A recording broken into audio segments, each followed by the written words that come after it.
Com grande alegria que a Rede Municipal de Ensino de Araucária mais uma vez recebe todos os nossos profissionais e também aqueles convidados especiais que estão em outras redes de ensino. E para além deles, nós temos também os nossos palestrantes que estarão conosco hoje, contribuindo com este momento riquíssimo de aprendizagem, né? Para essa mediação, para essa formação, nós contamos com a equipe do Departamento de Ensino Fundamental, que fará as mediações através da organização feita junto com a professora Cleci, e também com o Rafael e com a professora Maria Lucimar. A temática de hoje, ela é sem dúvida uma temática que vem propor desafiar todos nós para conhecer um pouquinho mais sobre a cultura desses povos e também entender um pouco da sua história, das suas trajetórias e as influências que essas culturas trouxeram para nós enquanto formação de sociedade.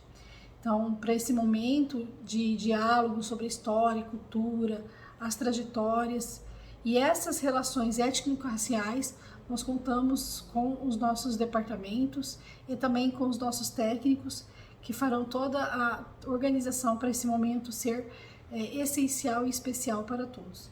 Então, que tenhamos uma excelente formação, que as reflexões sobre a resistência indígena façam parte também dos nossos conhecimentos para que a gente possa contribuir ainda mais com a formação dos nossos pequenos. Então, um grande abraço, fiquem bem e contem conosco sempre. Olá a todas, todos e todes. Estamos aqui em mais um encontro, né, sobre a questão indígena no Paraná, desta vez com os convidados Indiamara, que é da etnia Xetá, e o Elias Fernandes, que é da etnia Guarani. Então, essa formação de hoje faz parte de uma série de formações que a ISMED vem desenvolvendo, né, ao longo do ano, sobre os povos indígenas e a luta indígena aqui no estado do Paraná. Então, nós já tivemos, né, uma primeira formação que ocorreu no dia 9/6 e contou com a presença da Camila, que é da etnia Caigangue. Tivemos também uma conversa com a profissional do Ministério da Saúde, Vera, sobre a saúde do Rio de Janeiro ao Rio Grande do Sul. E estamos hoje, né, com essa nossa terceira conversa, que é com a Indiamara Xetá e com Elias Guarani. Então, é uma honra tê-los e tê-las conosco, tê-los conosco nessa tarde. E mediando essa conversa, temos também os nossos colegas, né, do Departamento de Ensino Fundamental, que é o professor Rafael e a professora Maria Lucimara. Temos também a presença dos outros departamentos e das equipes de ensino, né, que trabalham na ISMED para que essa formação chegue até vocês. Então, a minha gratidão a todas e todos os envolvidos. E nessa live também tem o apoio da Rede de Mulheres Negras do Paraná. Então, passo a palavra para o professor Rafael, para a professora Maria Lucimara, e na sequência para os nossos convidados fazerem a sua apresentação. Então, bem-vindos, Elias, bem-vindos, Indiamara. É um prazer ter vocês aqui. Eu acho assim, a gente está vivendo um momento histórico hoje, registrando uma conversa com vocês. A gente tem uma dívida muito grande com a nossa aldeia Cacané Porã, que é tão perto da Araucária, e a gente tem falhado, às vezes, em manter uma relação mais próxima, né, gente? E a gente está tentando, vamos dizer assim, nos redimir, né, dessa falta nossa. Também quero agradecer ao pessoal, ao Ricardo, ao pessoal da parte mais tecnológica, vamos dizer assim, a Cleci, que, assim, tem trabalhado arduamente, né? A professora Maria Lucimara, a generosidade da Adriana, que atendeu a nossa demanda, e principalmente a vocês dois, né, que estão dedicando um bom tempo aqui para nos ensinar muita coisa. A pouca conversa nós já tivemos, assim, a gente aprendeu muito, né, Cleci, com a Indiamara e com o Elias. Elias é professor, a Indiamara é filha do saudoso Tuca, e, assim, é uma das últimas representantes da etnia Xetá, uma história realmente muito triste, mas que precisa ser, né, registrada.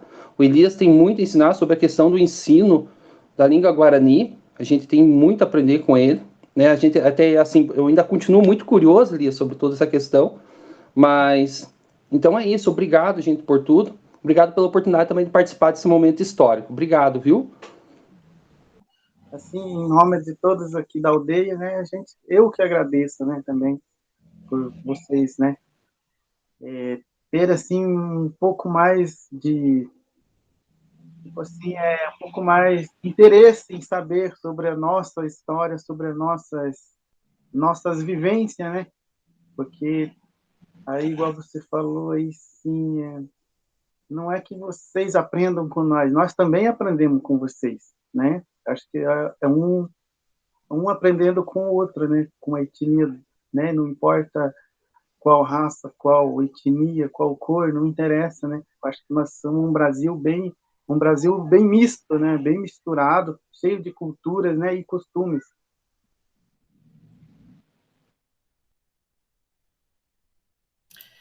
Então, olá, me apresentando um pouquinho, Elias, Indiamara, muito prazer, eu me sinto honrada, eu sou a professora Maria Lucimara, ali da SMED, da parte de arte, né, então a questão da cultura, tanto dos guaranis quanto dos chetás, encanta muito, e participei da conversa lá com a professora Vera, junto, eu estava na formação, e me senti honrada pelo convite da Cleci, e como o professor Rafael disse, aprender com vocês, né? Então, agradeço imensamente, né, estar aqui presente e a gente conversar a respeito de, de como de como se dá essa inter-relação, né? Então, agradeço imensamente. Isso. Então, agora eu passo a palavra para a Indiamara, né, que é a mulher indígena Chetá, que é um povo indígena que é da origem ali, né, do noroeste do nosso estado, que é a região do município de Umuarama, Cruzeiro do Oeste, Douradina, Icaraíma e Ivaté. Então, nós sabemos, né, desse extermínio, desse genocídio que aconteceu com os povos chetás no estado do Paraná. E, Indiamara, gostaria então que você fizesse a sua apresentação, contasse para nós um pouquinho da sua história e de como que você chegou então até a aldeia Cacané-Porã. Boa tarde, o meu nome é Indiamara, eu sou da etnia Chetá e sou filha do Tuca, que o Rafael talvez já ouviu falar também do meu pai, filha da Belarmina, também uma guerreira, né, que nos deixou, que era uma batalhadora, e para mim também é uma honra poder falar com vocês, né, e quero agradecer também a vocês, né, de ter convidado a gente para participar, né, para aprender com vocês também, né, que assim como vocês aprendem com a gente, como o Elias falou, né, a gente também aprende um pouco com vocês. E eu vim da aldeia de Mangueirinha, eu nasci lá na aldeia de Mangueirinha, aldeia tradicional de Mangueirinha, e a gente veio, ficou um pouco no Pilarzinho, morei lá junto com a minha mãe, com a Belarmina, aí depois a gente foi para aquela aldeia ali perto de São José, no Cambuí, fiquemos lá um tempo, aí depois a gente veio para cá, para Cacané-Porã. E hoje estamos aqui, né? Lá, quando a gente estava no Cambuí, era bem sofrido lá a nossa vida lá, né? Mas daí a gente conseguiu vir para cá, então melhorou bastante. Que nem agora aqui tem o professor Elias que pode ensinar as crianças, tem a professora Rosana que dá aula de caigangue também. Então melhorou bastante para nós, né? A nossa vinda aqui para Cacané.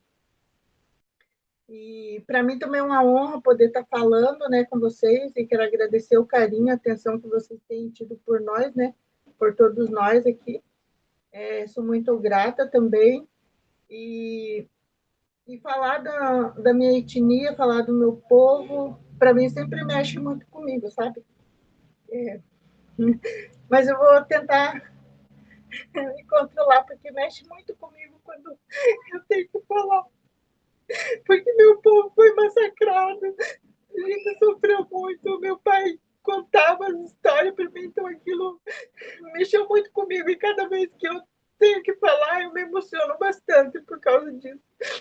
Porque, na verdade, meu povo, né, foi muito massacrado. Então, isso me deixa muito triste.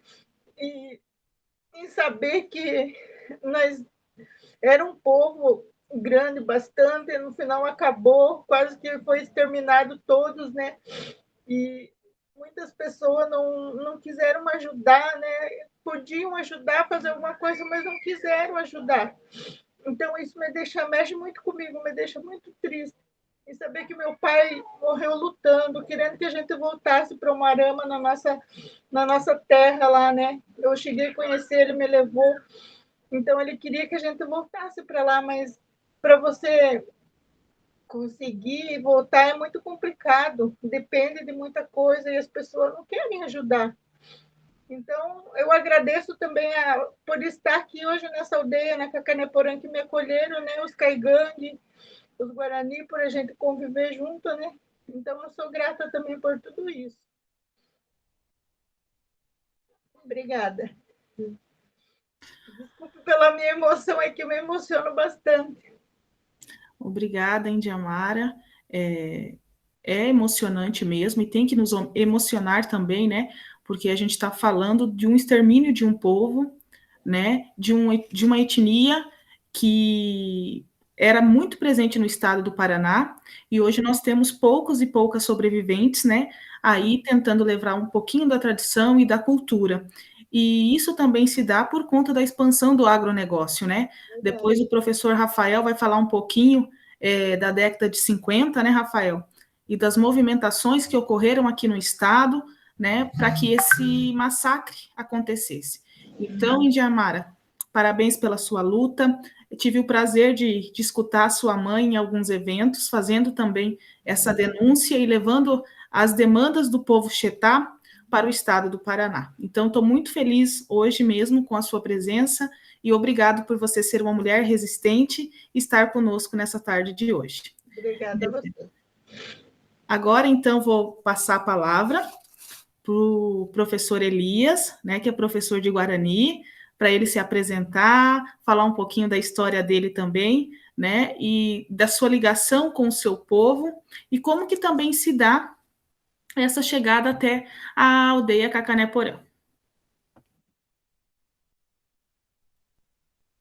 Olá, boa tarde novamente para vocês aí, né? E aqui é o professor Elias, aqui da aldeia Cacaneporã, né? Sou da etnia Guarani, porque o Guarani ele se cita em quatro dialetos diferentes aqui no estado do Paraná. Ele tem aqui no Paraná, aqui entre sudoeste e litoral do Paraná, ele é o Guarani Mbuá. E entre norte do Paraná até pegando Foz do Iguaçu, subindo Guaíra, ali se fala Guarani Avá e Inhandeva. As línguas que eles mais usam para o lado do norte. E tem mais ali entre São Paulo também, ali se fala Ambuá e se fala Tupi também, Tupi-Guarani. Então, eu sou o Elias, né? Eu resido agora, no momento, aqui na aldeia Cacaneporã, e eu já está para 12 anos já que eu estou aqui, né, nesta aldeia aqui.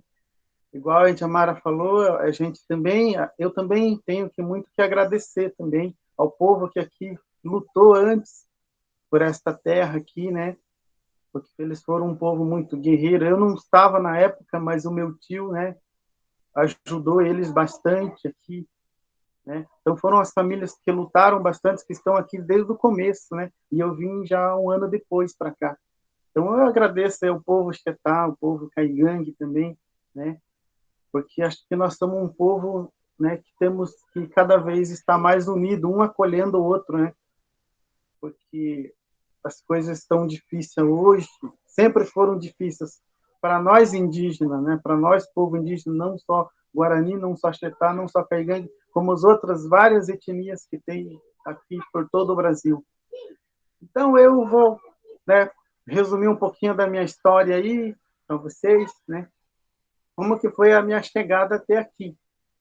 Então, eu também sou natural de Mangueirinha, cidade lá, né, que é mais conhecida, mais localizada, né, onde a reserva indígena fica entre o município de Mangueirinha, Coronel Vivida e Chopinzinho. Então, ele faz divisa com essas 3 cidades. Mas o pessoal conhece mais Mangueirinha, né, que ela é mais, a aldeia fica mais central para Mangueirinha do que para os outros municípios. Então, a gente cita mais Mangueirinha porque já é mais conhecida, né? Mas então lá nessa cidade de Mangueirinha tem o povo Caigangue e também na cidade de Coronel Vivida, que faz divisa com Mangueirinha, também é povo Caigangue. E o povo Guarani, ele está mais abaixo, para quem vem em sentido Guarapuava, que fica divisa entre Chopinzinho. Ela é dividida porque por município, então. Mas, na verdade, a gente não se divide entre o povo, né? A gente só divide por causa que faz o município, né? E faz divisa com a cidade. Então, o povo Guarani, ele mora mais, para quem vem sentido Guarapuava, ele mora mais abaixo, né? Então, eu nasci ali nessa aldeia de Palmeirinha do Iguaçu, né? E vivi um tempo ali, talvez até meus 5 anos, que eu não consigo assim, lembrar, né? Aí eu fui para outra aldeia que se chamava Rio das Cobras também. Lá eu morei, eu acho que em torno de uns 5 anos lá, né? Depois eu retornei para Mangueirinha de novo, que é a aldeia da Palmeirinha do Iguaçu. Ali, então, eu já cheguei ali com meus 12 anos já também, e vivi o resto, assim, tipo, da minha adolescência ali, né? Ali eu estudei ali dentro da aldeia, depois saí fora para estudar também, né? Aí né, a gente, eu vivi, eu e outras adolescentes da minha época lá, a gente sofreu bastante, né? Igual assim, quando eu também conto assim um pouquinho da minha história, da minha passagem, como, né? Eu também assim, a gente tem momentos que a gente sofreu bastante, né? Porque a gente sofria muito preconceito também. A gente era assim, a gente era discriminado e eu não posso negar, até hoje a gente é discriminado, né? A gente não fala a gente é discriminado por todos, porque tem um sempre que discrimina a gente, né? Como tem gente boas que nem vocês e muito mais que ainda a gente não conhece e a gente vai conhecer ainda, né? E então desta época eu vivi ali, né? A gente saía para estudar fora, porque a gente na aldeia a gente tinha do primário até o 4º ano, depois do 5º ano a gente tinha que estudar em colégios para fora da aldeia. Então eu, como as outras crianças da minha época, né, que tinha que sair fora da aldeia para estudar, muitas das vezes a gente nem calçado bom a gente tinha, nem roupa boa, né? A gente chegava assim na simplicidade e as pessoas não tanto assim os professores, né? Os professores nos acolhiam bem, mas a gente sofria preconceito por outras crianças, né? Para as outras que não eram indígenas olhavam a gente, né? Olhavam a gente como se a gente fosse um animal, fosse um bicho, parece que eles tinham medo da gente só por a gente ser índio, porque a história, né, que eles contam, talvez os pais contam para os filhos, né? Não é história verdadeira, porque, né, a história que os pais contavam para os filhos, talvez falavam que nós né, matavam né, igual em filmes, né, matavam e cozinhavam. Uma certa vez um colega meu perguntou: mas vocês comem gente? Né? Mas isso, falando já viu, a gente nunca ouviu falar disso, né? Ah, não, mas falam que os índios são canibais, comem as pessoas que não são indígenas, que não fazem parte da aldeia. Não, eu falei, não, isso daí é só histórias, né? Então, para ver como que, às vezes, né, os pais contam para as crianças histórias que não são verdadeiras, não são reais, né? Então, então a gente, né, eu sempre fui, assim, uma pessoa calma, né? Eu sempre sabia conversar, sempre dava os meus contornos, né?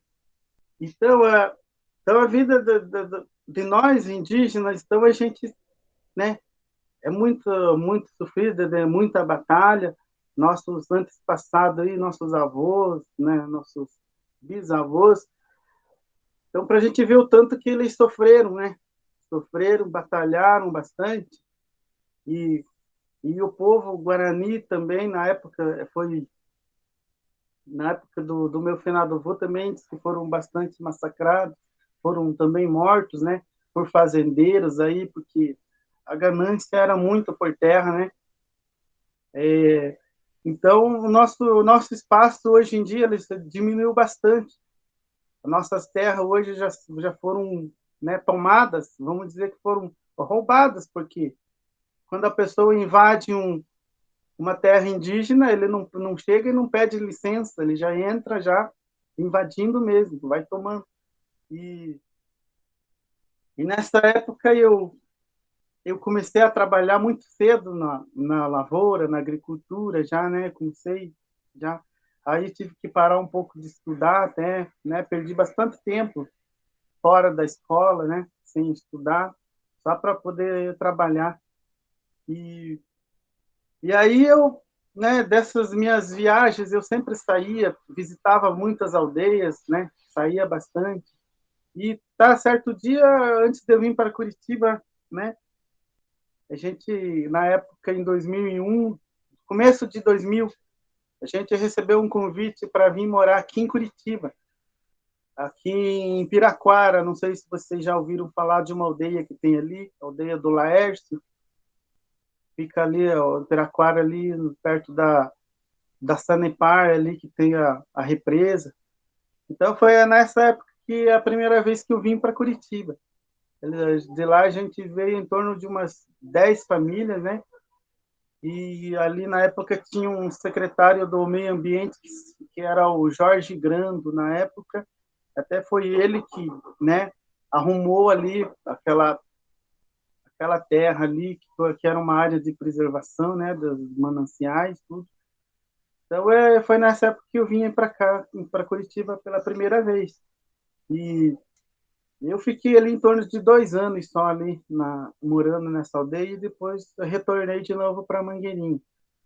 Mas aí, né, voltando para lá, cheguei lá e vi que estava tudo mudado durante esses 2 anos, né? A agricultura já tinha entrado, já tinha tomado conta, já, porque o povo lá, eles trabalham muito com agricultura, então o povo branco já começou a entrar bastante, faziam lavouras, faziam grandes, a gente fala assim, grandes desmatamentos, vamos se dizer, porque eles faziam muitas queimadas.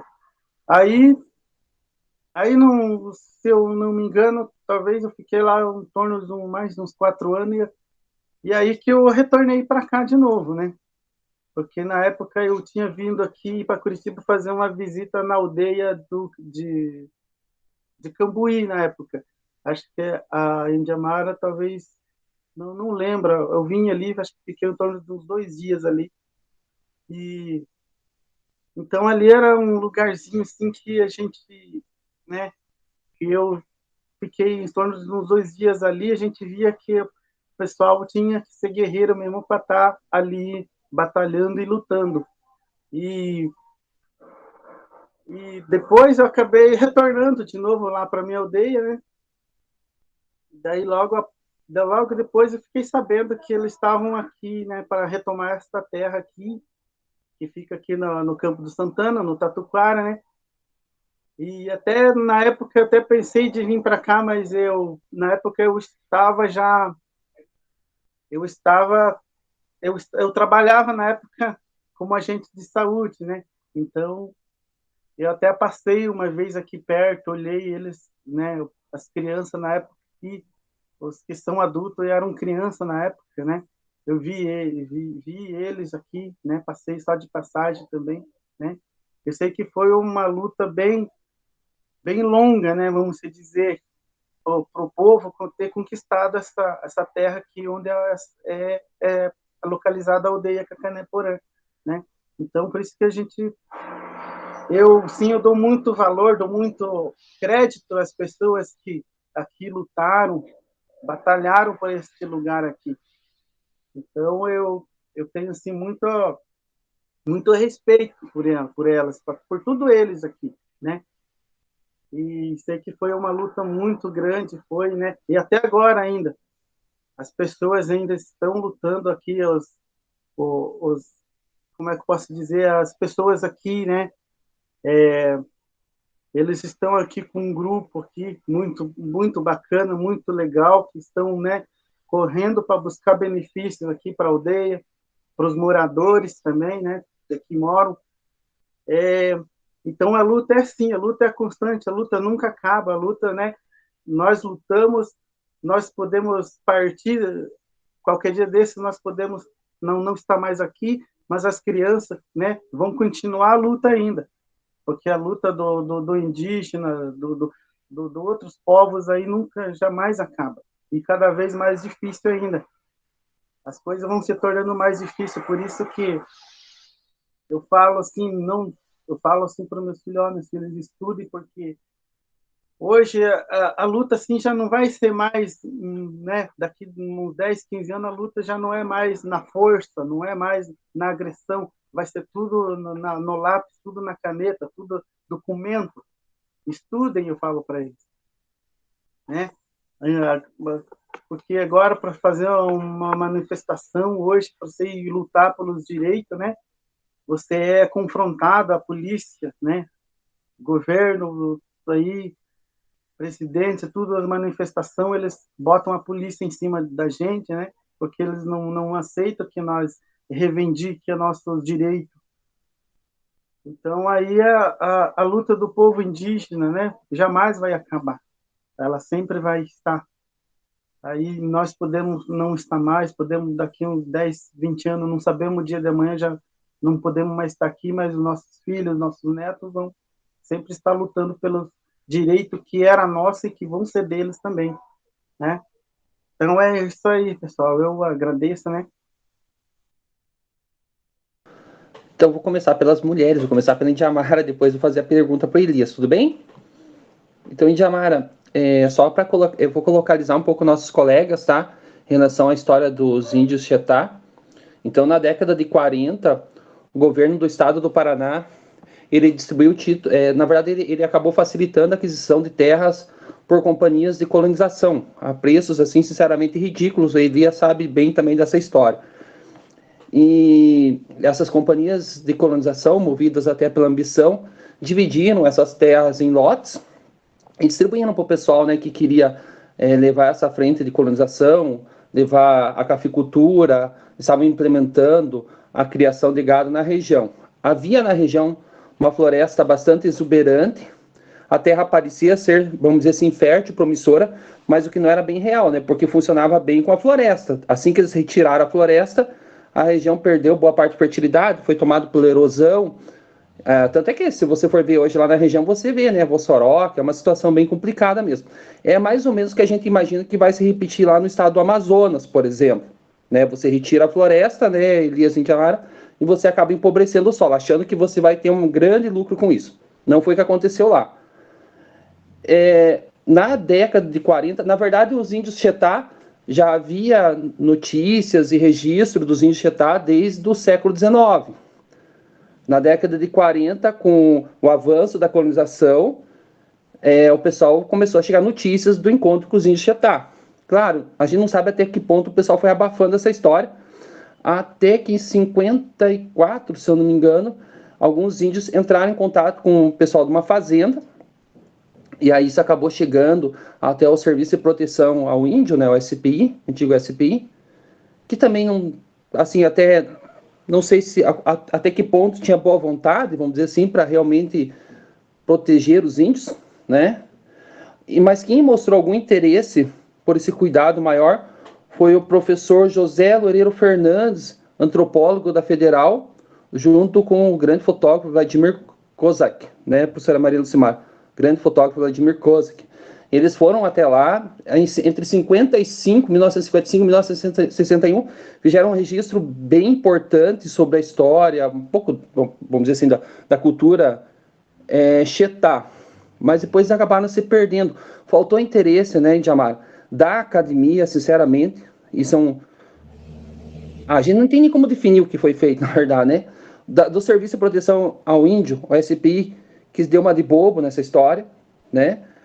Por parte do governo do estado do Paraná, que, sinceramente, prometeu e distribuiu mais títulos de terra do que tinha, e aí não tinha lugar, né, para os povos indígenas, e não foi só com o Chetá que aconteceram, Elias também sabe disso, aconteceu com outros povos a mesma história. Eles distribuíam mais títulos do que eles realmente tinham, e acabavam avançando nas terras dos povos indígenas, né? Existe até toda uma luta do povo Chetá pela demarcação de terra, com todo o direito, né, por conta do extermínio que acabou acontecendo.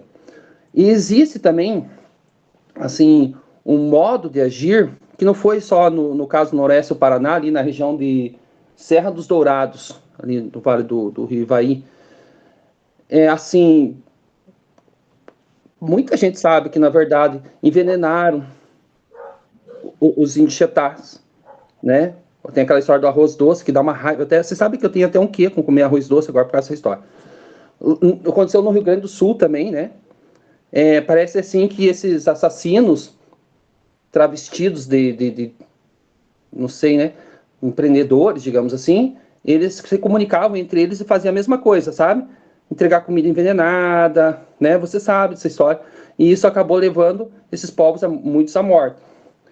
Uma das coisas que mais me chocou, que eu acredito que é assim, é o sequestro das crianças, né? Tinha uma situação, a criança está descendo uma árvore, acho que não certeza não foi teu pai, não lembro bem certo essa história, tá? Acho que foi teu pai, o Tuca, né? O Tucanambá, que ele está descendo de uma árvore, que ele estava distribuindo frutas para os outros coleguinhas dele, né? Aí vinha vindo um homem branco e os coleguinhas correram, e ele estava lá em cima da árvore. Imagina, porque já aconteceu da gente, né? Quando a criança só consegue subir numa árvore. E aí ele não teve para onde correr quando ele desceu. Ao invés de eles deixarem ele ir até os colegas, eles simplesmente sequestraram ele e levaram ele embora. Ele não foi nem o primeiro nem o último que eles fizeram isso. Você veja, é interessante assim, como eles se sentiam no direito de fazer isso. É como assim, ó. Alguém aqui acha que é justo eu ir lá tirar o seu filho, sua filha de casa? Porque eu acho que de repente a sua cultura não é suficiente, né, do jeito que eu concordo, né? É uma coisa assim. Eu gostaria de... Eu sei que isso é muito dolorosa, essa história para você, hein, Amado, de coração, assim. Se você se sentir à vontade de relatar um pouco das memórias que eu sei que o seu pai repassou para você, né? E tem mais uma questão, assim, se você puder repassar. Eu lembro que quando o seu pai morreu foi em... acho que 2007, né? Veio a falecer, né? O saudoso Tucanambá. E eu lembro que os índios da etnia Chetá, eles fizeram um compromisso entre eles no velório do seu pai. Uhum. Assim, se depois você puder lembrar esse compromisso a todos, dessa luta que vocês se comprometeram, se possível, eu agradeço. Obrigado, Djamara. E assim, sinta-se à vontade, né? Porque às vezes a gente está também avançando demais. Daí eu peço já de antemão desculpa para você, tudo bem? Tá bom.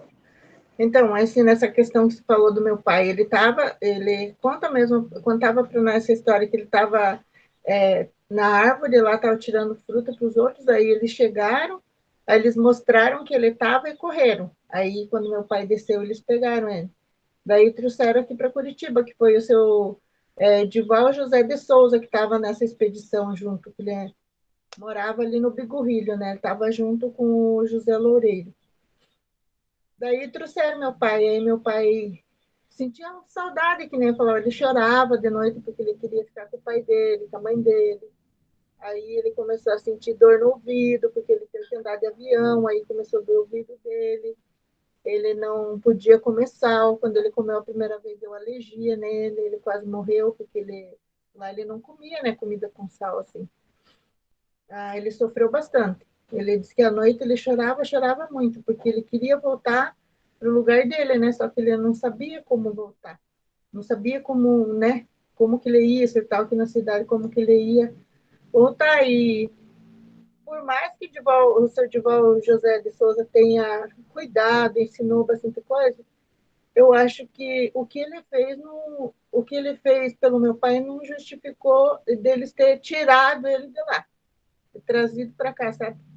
Eu acho que tudo que ele fez para mim não tinha justificativa nenhuma de ter arrancado ele de lá, né? Dos pais, né? Tirou do meio da família e trouxe assim para ele sofrer, porque ele só sofreu. Por mais que ele tenha aprendido, ele sempre falava que ele sentia muita saudade, muita saudade. À noite, principalmente, ele chorava muito, muito, muito, porque ele se lembrava de tudo. Aí, quando ele voltou, que ele tinha 18 anos, aí os pais dele já tinham falecido, aí ele não viu mais eles, quando ele voltou para lá de novo. Então, ele carregava aquele sentimento, né, de ser arrancado, né, da família, né? Então, para ele era bem, bem complicado quando ele falava também sobre isso, né, de ter saído de lá assim à força.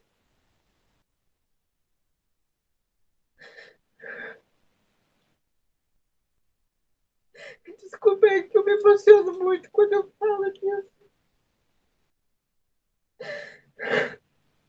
Não só ele, né, mas os outros que vieram, veio o outro meu tio, Caiuá, também, veio a minha tia, a tia Ana também, trouxeram ela de lá, bem dizer, foram arrancadas, né, de lá, assim, sem poder se defender, né, sem ninguém para ajudar. E tiraram para deixar assim, isso que ficou triste, tiraram para deixar assim, um para lá, outro para cá, né? Se tivessem trazido para dar um lugar para eles de novo para se reunirem, né? Mas não, ficaram tudo separado. Ele sofreu muito. A Tia veio quando ela era pequena, também ela sofreu bastante também. Todos aqueles que eles trouxeram, tinha o pai do Rondon e do Tiquena, aquele que era policial que morava aqui com nós também. Eles trouxeram, eles levaram para Guarapava também, mas eles eram tratados assim com bastante diferença, sabe, no meio dos caigangues de lá. Aí teve um pessoal também que criou o Tiquenho Rondon. Agora no momento eu não lembro o nome do senhor, era... não lembro. Sei que o nome da mãe dele era Dona Rosa. Só que esse senhor pegava o meu tio, o Coen, que agora está em Guarapava, ainda aquele mais velho, e fechava ele num lugar e falava para as pessoas que ele era, que nem dias, era tratado como um bicho. Ele era perigoso, sabe? Tipo, expondo ele assim como se ele fosse um animal, sabe? Fechado num lugar. Então, isso deixa a gente muito triste por causa disso, sabe? Serem arrancados do lugar de origem para ser maltratado, porque eles foram maltratados. Então, isso mexe muito com a gente. Hoje em dia, eu falo também para os meus, nós temos que se orgulhar de ser indígena, sim, mas não podemos deixar também de ver essas pessoas maldosas que ainda existem, né? Existem nesse mundo, nesse Brasil, ainda que querem fazer maldade com os indígenas, não é só aqui, né? Em todo lugar. Eles acham que a gente é um bicho, que a gente é, né? Mas a gente é ser humano igual eles. Então, isso que me deixa muito triste por causa disso, deles ter tirado eles e ter largado um para lá, outro para cá. Quando as índias ganhavam os nenê, né, que eles tomavam delas, não sei se matavam ou sei lá o que faziam. Isso é muito triste você saber disso, sabe? Então, esses que foram nessa expedição poderiam mesmo ter ajudado, né? Achado um lugar para tirar, colocar eles tudo junto, não, mas eles preferiram exterminar, né? Com eles do que ajudar. Então, isso é muito triste. O pai sempre fala mesmo que ele sofreu muito, muito, muito. Até depois da idade dele que ele faleceu, ele sempre falava que ele sentia muita saudade, né? Sentia falta, tanto que ele queria que a gente voltasse mesmo para lá e que a gente mesmo no velório dele, tanto dele como do outro que morreu lá em São Jerônimo, da gente lutar até o fim para voltar, né, para a nossa terra, porque eles demarcaram para a gente voltar, mas com tudo isso que está acontecendo agora, as demarcação das terras também já nem sei mais em que pé que está, que agora diz que não demarco mais nada, né, então é bem complicado. Eu não sei como que vai ser, né, na verdade, a nossa luta, mas a gente está aí para lutar até o fim, né, vamos ver o que vai dar com tudo isso. É que a história Chitá é uma lição para o futuro, né? E, assim, parece que isso vem a se reproduzir mais uma vez como uma espécie de tragédia, né? Nós já temos uma tragédia anunciada de outros povos, né? Assim como pelo que o povo Chitá passou. Tenho certeza que nenhum Chitá deseja isso para ninguém, né? Por pior criatura que seja. Sim. E a gente está vendo que pode vir a ocorrer. Espero que não aconteça, gente. Espero que não aconteça. Daqui 1 ano, 2 anos, 5 anos, nós vamos estar revendo essa nossa conversa aqui.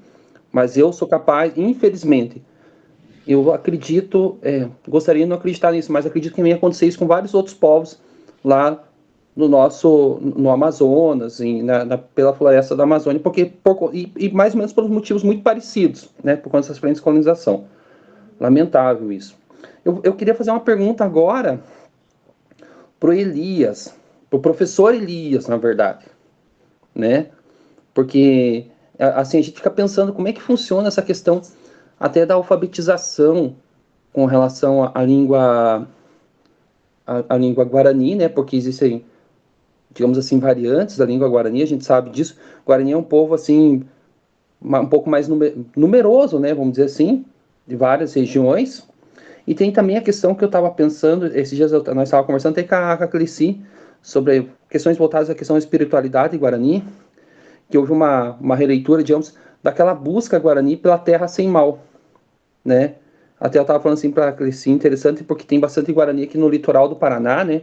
E a busca Guarani pela terra sem mal, essa migração deles, eles iam sempre em direção ao leste. Aí eles diziam assim que eu tô falando, Elias, o que tá no nosso livro didático, tá? Livro didático de história do homem branco, vamos dizer assim, né? Aí dizia que os guaraninos acreditavam que chegando numa região, digamos que seria o nosso litoral, no leste, teria um obstáculo natural, que seria o oceano.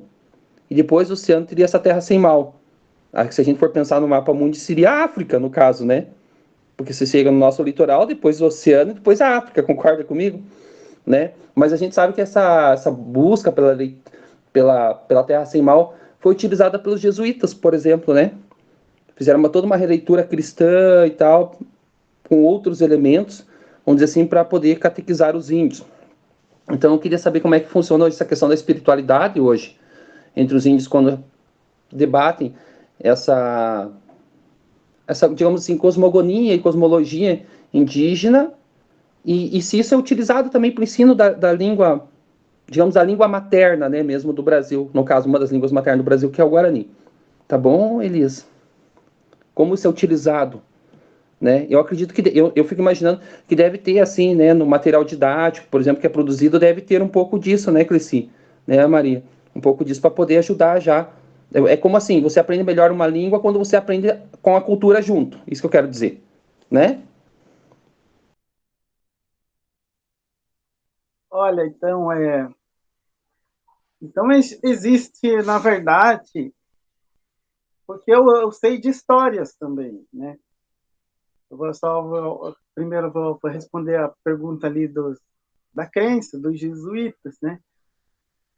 Então, eu sei de histórias, né, que o meu avô contava, e isso é tudo realidade, porque sim, histórias dos nossos avós, né, dos antepassados, eles iam contando para os filhos iam contando para os filhos dele, né?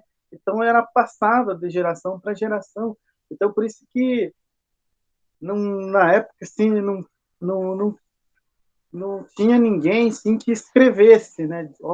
Né, tal época aconteceu isso aqui, né? Como na história do Homem Branco, que a história do Homem Branco, né? Da época dizem que descobriram o Brasil, né? Então alguém estava nesse momento e registrou isso daí. E o povo indígena não tinha como registrar, né? contar a história verdadeira, o que aconteceu, né, na chegada do homem branco aqui pela primeira vez no Brasil. Essas, essas histórias, igual eu te falei, assim, então eu sei por histórias, na época né, dos jesuítas, né, porque eles influenciaram muito na cultura guarani. Eles entraram, né, alfabetizando eles, né, foi o contato deles assim, eles queriam ensinar o povo guarani a seguir a religião deles, né, dos jesuítas. Então até tem aí uma história muito bacana, assim, né, que eu vi esse tempinho atrás até eu pesquisei no YouTube, eu sempre pesquiso as coisas assim, do povo guarani que fica entre a Argentina, até nesse lugar onde tem essa aldeia na Argentina, não consigo lembrar bem o nome lá, mas até tenho parentes meus do lado do meu finado avô que moram nesse lugar.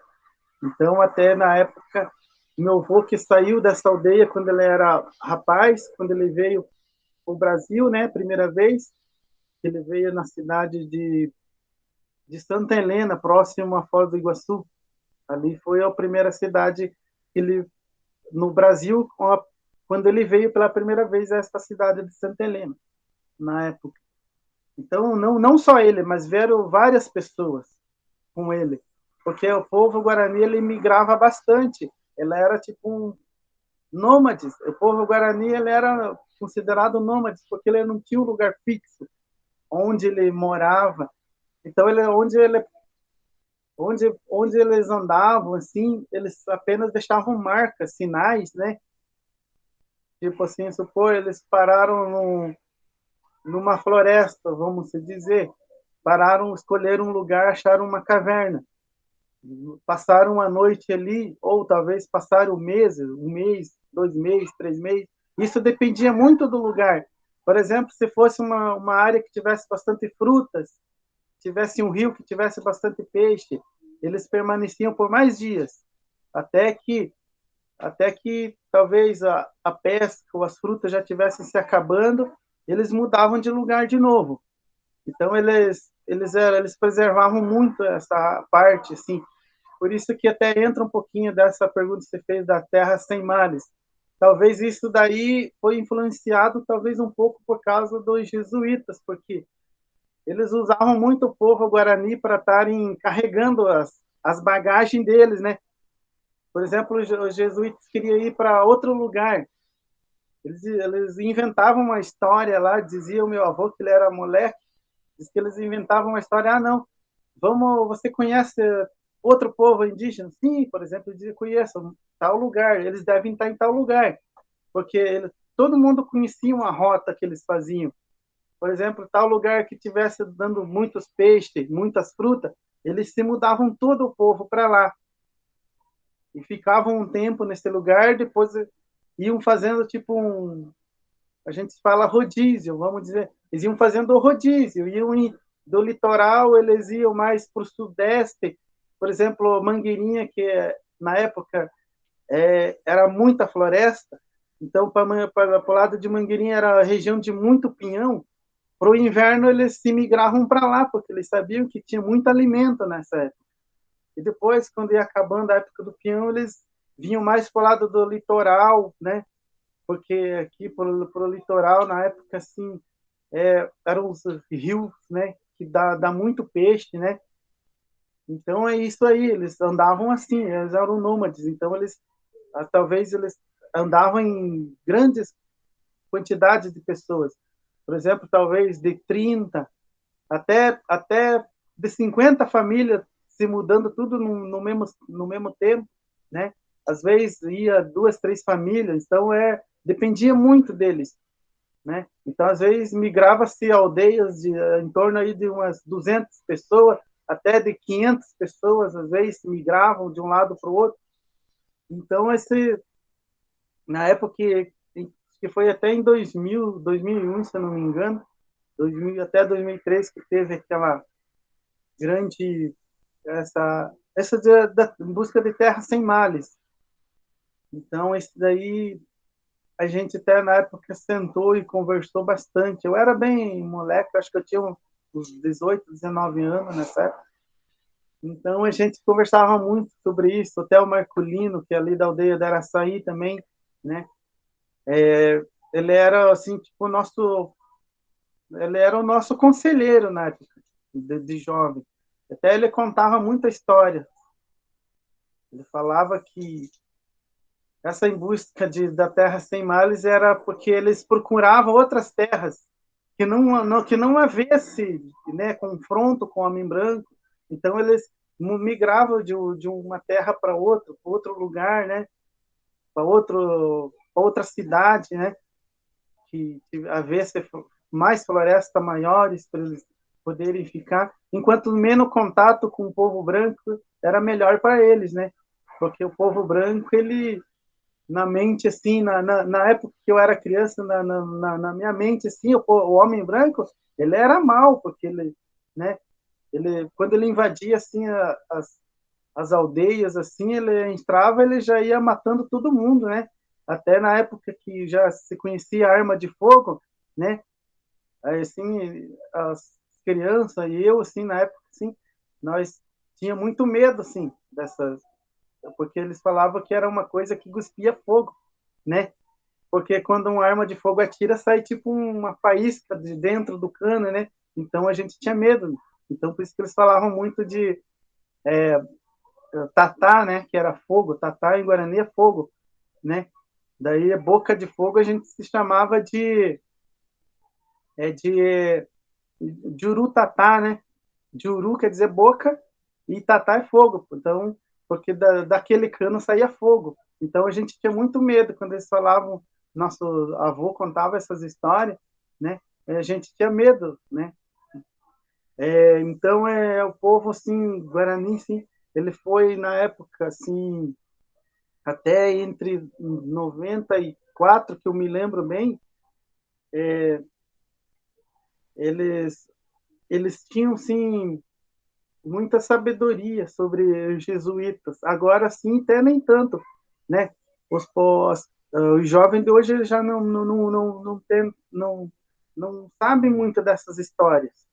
Se perguntar para eles assim de jesuítas, quem sabe eles nem vão saber dizer o que eles eram. Mas os jesuítas foram os que, na verdade, alfabetizaram o povo guarani, né? Então, a língua guarani era até eles, né, aprenderam bastante palavras, né? Até eles aprenderam a falar bastante coisas em Guarani. Então, os jesuítas era muito fácil a comunicação com outros povos guarani. Aonde eles chegavam, né? Até o povo guarani que se admirava muito quando eles chegavam, eles já chegavam cumprimentando na língua guarani e eles faziam uma amizade muito fácil. Então, o povo guarani, ele assim, ele é bem tímido, mas, né, assim, quando tem uma pessoa assim que eles que conseguem agradar eles, assim, eles já começam a se soltar um pouco mais. Então, na época, os jesuítas, eles conseguiram dominar bastante o povo guarani por esse lado, porque eles aprenderam bastante a falar guarani, porque as crianças da época, né, eles ensinavam bastante, assim, o alfabeto, né, de hoje para as crianças, e as crianças retribuíam ensinando eles a falar guarani também. Então, eles sabiam se comunicar muito bem. Então, a escrita guarani, na época que o meu avô contava também, ela era diferente, ela era tipo sinais, ela era marcas, ela era marcada, né? Por exemplo, numeração era... Hoje a gente bota tipo 3 pauzinhos, 1, 2, 3, a gente sabe que é 3. E era assim a forma deles saber a numeração, né? E na época não tinha assim alfabeto também. Só depois que o povo jesuíta começou a ensinar os alfabetos, né, para eles, e números também, aí que eles foram. Mas eles vieram assim a usar bastante. A gente usa bastante o alfabeto guarani para ensinar, mas tem certas letras que a gente não usa, que é a letra do alfabeto, né? Assim, normal no português, na língua guarani a gente não usa, e tem letras que a gente pronuncia com outro som, né? Tem bastante maneira assim, mas isso teve, né, professores que estudaram bastante para montarem, para fazerem, né, o alfabeto que todo o povo guarani entendesse, assim como o português também. Todo ano, né, sempre dá uma mudada, modifica bastante na escrita. E o guarani também. Agora, devido à pandemia, né, sempre tinha encontro de professores, né, para tentar melhorar, né, no alfabeto guarani, na escrita, na pronúncia, né. Então, assim como eu falei, né, o povo guarani, sim, ele era ele é bem conservador da cultura, da religião também, né? Eles creem muito, eles creem em Deus, né?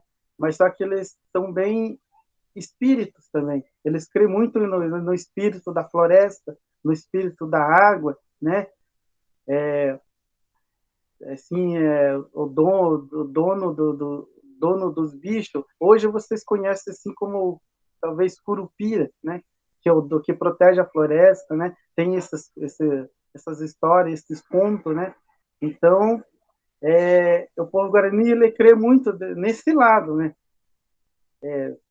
Que tudo para ele, né? Tem o dono da árvore, tem o dono do peixe, tudo para eles tem um dono, né? Assim, né? Então eles jamais retiram da floresta coisas que eles não vão usar. Eles não vão lá e cortam uma árvore simplesmente para cortar. Eles só cortam se eles realmente vão utilizar aquele material, aquela árvore. O peixe ou a caça, eles só vão e caçam, pescam o necessário. Eles não precisam retirar mais do que eles precisam, né? Então o povo guarani, não só o povo guarani, como o Xetá também, os caigangues, outras etnias, eles só retiram o que é necessário da floresta. Nada mais que isso, né? Só o essencial para sobreviver mesmo, a sobrevivência do povo indígena, porque eles sabem que a floresta é o que alimenta eles. Eles sabem que a floresta que dá o alimento, a caça, dá os frutos, né? Então, e hoje a gente vendo que o homem branco não deixou de destruir a floresta. A gente, igual o professor Rafael citou da Amazônia, a gente achou que talvez desse uma parada devido à pandemia, mas a gente vê grandes queimadas. O que está acontecendo na Amazônia? Então, tudo isso está afetando não só o Brasil, afeta tudo aí outros países, né? Vai afetando tudo na chuva também. Já não chove o que é o necessário para chover, para estar abastecendo a água, os rios aí. Por isso que muitos rios já estão secando, né? E a floresta amazônica que influencia em tudo isso daí, né? E é isso aí, pessoal.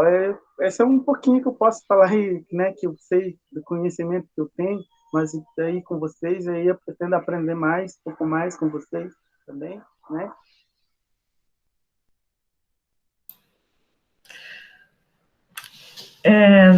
Elias, assim, eu ia fazer uma pergunta, mas você já respondeu grande parte dela, né? E assim eu fico encantada, né? Porque a gente percebe quando vivencia uma cultura, né? Dos Chetás, dos Guaranis ali, quando a tradição é passada de pai para filho, né? As histórias são passadas de pai para filho.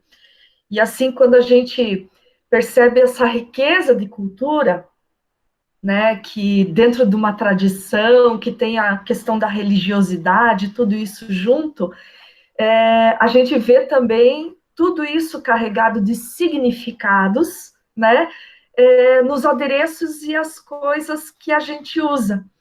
No caso dos Chetás e dos Guaranis, eu queria, agora, assim, a minha pergunta, né, relacionada a um pouquinho do, do fazer artístico, né, da arte de vocês, né, do que é a confecção, que eu sei que tem significados. Então, na fala de vocês, a gente acompanhou as histórias, tem todo esse significado da cultura, tudo isso envolvido, mas me chamou muito. Claro que a gente fica olhando assim, por exemplo, você estava falando, Elias, da cultura, todas as histórias ali, e uma coisa que eu gostaria de saber é a respeito dos adereços. Então, no seu caso, né, esse belo cocar que você está usando, que eu gostaria que você falasse um pouquinho a respeito dos significados, né, do, do uso, o material que usa, você também citou muito bem a respeito de que tudo que o indígena, ele tira só o necessário da natureza e é a natureza que vai dizer o que tem que ser colocado, né? Então, eu queria que você falasse um pouquinho desses materiais, né, que se usa nesses adereços, né? E a Indiamara também, né? Eu não sei, eu queria saber de você, Indiamara, se o que você está usando ali é um adereço da cultura sua, né? Do Chetás, né? Se tem, ou se você também pode falar um pouquinho a respeito desses adereços, como que era. E aí, uma outra pergunta também na sequência, né? Que vocês dois falaram muito a respeito de Mangueirinha, e que daí agora estão na aldeia Cacaneporã, né? Como que é esse vínculo dos Chetás, junto com os Guaranis, ali na aldeia Cacaneporã? Né? Então, primeiro falar a respeito dos materiais e depois esse vínculo, essa questão da cultura. Então, cada etnia, ela tem, igual eu falei, a cultura, cada etnia tem a sua cultura, né? Cada um tem a sua marca, vamos falar, né? Uma marca que cada um tem a sua pintura. Olhando na pintura, a gente já consegue definir que etnia é. Até no olhar, sim, né? A gente já consegue reconhecer um ao outro. Mas a pintura, ela é uma marca, né? Antigamente, o povo guarani, né? Eles eram de muita... Eles eram, assim, tipo, vamos dizer, colhedores, né? Colhedores, eles eram pescadores. Eles, na verdade, eles eram mais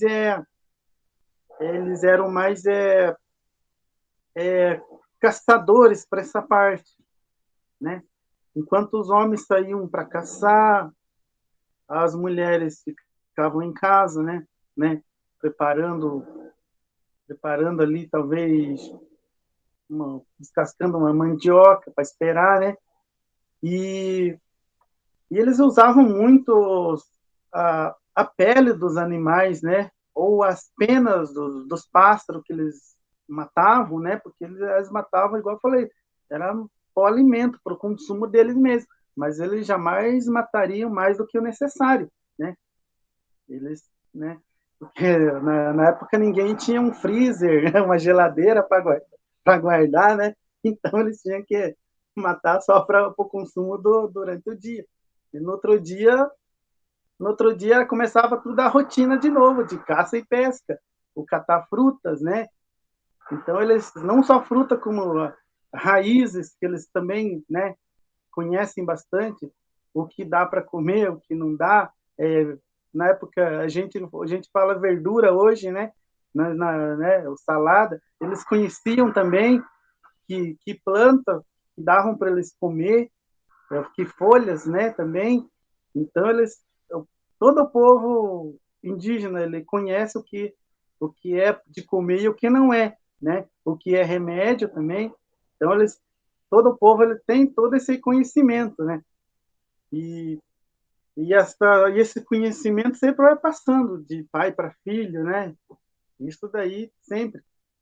E então, na época, eles caçavam, né? E eles usavam muitas peles para fazer tipo, os adereços, pulseiras de couro, na época eles usavam, né, assim, tipo, era como uma forma de se embelezar, vamos dizer. Hoje um homem, hoje, né, no que nós vivemos agora, cada um quer botar um relógio no pulso, uma pulseira. Então, era essa época que eles viviam. Então, eles faziam os seus próprios adereços para uso, né, para ficarem bonitos, vamos dizer, né? E as penas dos pássaros que eles matavam, eles faziam os cocares, né? Era uma forma de eles usarem também, não se jogar fora. E o cocar, na verdade, né, significa também uma forma de dizer, eu tenho um cocar bonito, né? Fiz um cocar legal e todas as etnias usam, tem o seu cocar, tem uma maneira de usar, de fazer, cada um tem um trabalhar diferente de fazer, né? Assim como tem um colar que é específico de uma etnia, tem outro colar que é específico da outra etnia, cada um sabe fazer o seu, né? E hoje em dia a gente já consegue, vamos dizer, a gente copia um colar do outro, né? Não, vamos dar uma modificada, vamos, né? Vamos dar uma mudada, né? Eu vi um colar lá de uma moça, de um rapaz usando, mas é da outra etnia, bem bacana, vou fazer igual. Então vai passando um conhecimento um para o outro também. Não, eu gostei desse colar, vamos fazer uma troca? A gente tira do pescoço e troca com o colega da outra etnia. Então é assim que a gente vai, né? Passando um conhecimento, um da cultura para o outro, um conhecimento para o outro.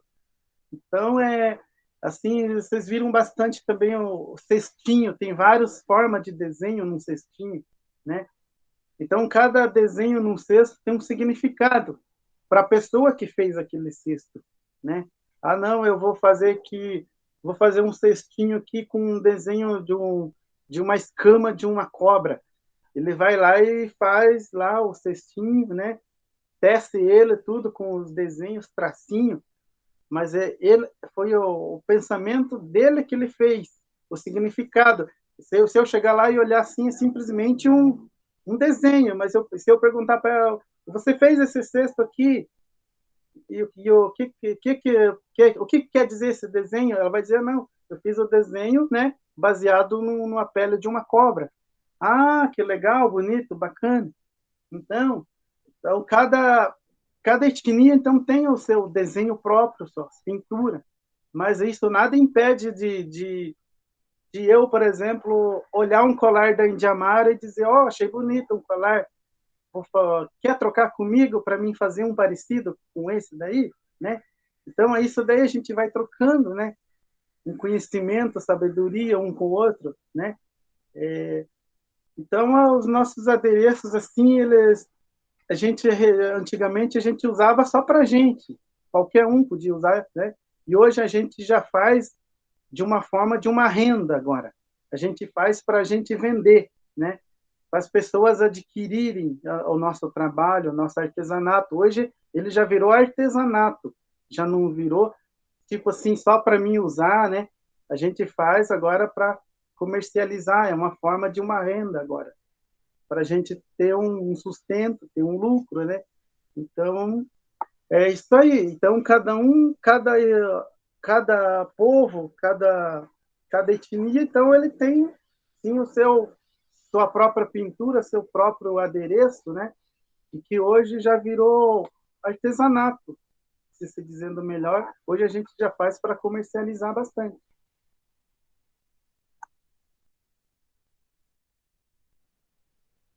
Então, agora eu vou falar um pouquinho também.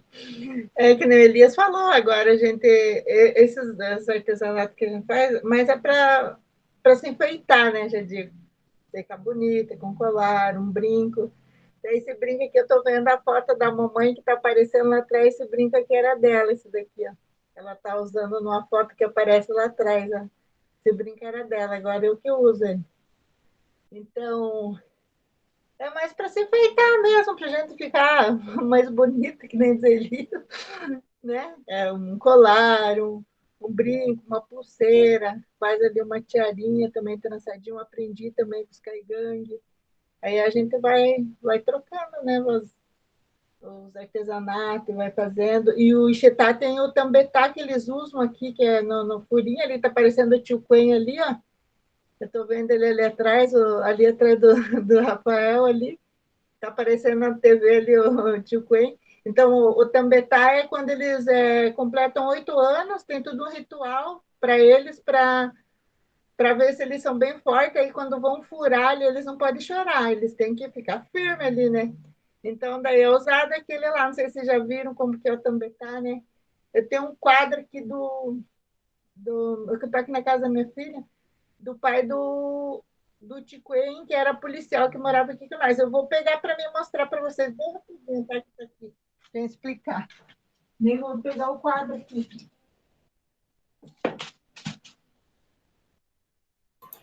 Enquanto ela não volta. Ah, já voltou.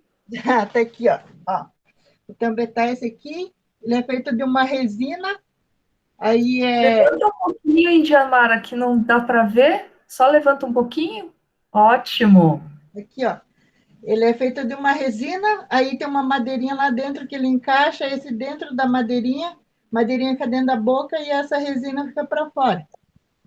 Aí esse eles usam para quando o menino completa 8 anos, para ver, né, quanto é que foi no mocinho. E esse colar é um colar transversal que ele fez de dente de bichinho, né? Os brincos também que eles usam, que é feito da pele dos passarinhos, que quando eles matam também eles utilizam tudo, né? Não é jogado fora. Então é feito os brincos e essas flechas são machadinhos que dá para ver aqui um pouquinho. Esse que é o pai do Tiquém do Rondon, o Aricã, esse daqui.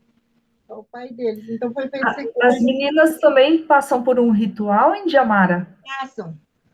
Pode explicar um pouquinho? Elas passam. Quando elas ficam mocinha, e vem a primeira menstruação, elas são. Eles pegavam elas e faziam uns risquinhos com os dentes de uns bichinhos na barriga, o risco. Tinha que sangrar e ir atrás assim nas pernas também. Era feita, elas ficavam lá de resguardo, lá ficavam lá e tinha as pessoas que cuidavam delas, tanto delas quanto dos meninos, sabe? Mas em questão assim, de artesanato, é isso. Agora o tambetá, a gente tá reproduzindo como. A gente está tentando fazer ele como pequeno e para usar, tipo, feito um colar. A gente faz com nó de pinho ele, aí faz um colarzinho, porque agora a gente não usa, né? Furalho, os nossos filhos não usam aquela. Também não vai achar aquela resina que era usada também, né? Porque é uma resina que tem no mato e ficava assim bem transparente, parecia um vidro, sabe? Então não tem, daí a gente vai tentar fazer assim, tipo com nó de pinho, o tambetá no pescoço, assim, penduradinho. Vai ficar bem interessante. Quando eu fazer, eu mostro para vocês. Vai ficar bem legal. Nossa, e só para complementar, tanto para a Indiamara quanto para o Elias, com relação às músicas e às danças, como que fica agora do povo Xetá, né, e dos Guaranis ali?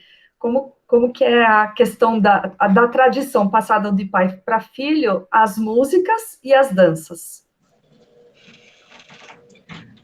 Do povo Xetá, as músicas, na verdade, é só os homens que podem cantar, né? Então, os meus filhos não sabem, mas o pessoal de São Jerônimo sabe. Então, alguns cânticos deles, eles sabem, né?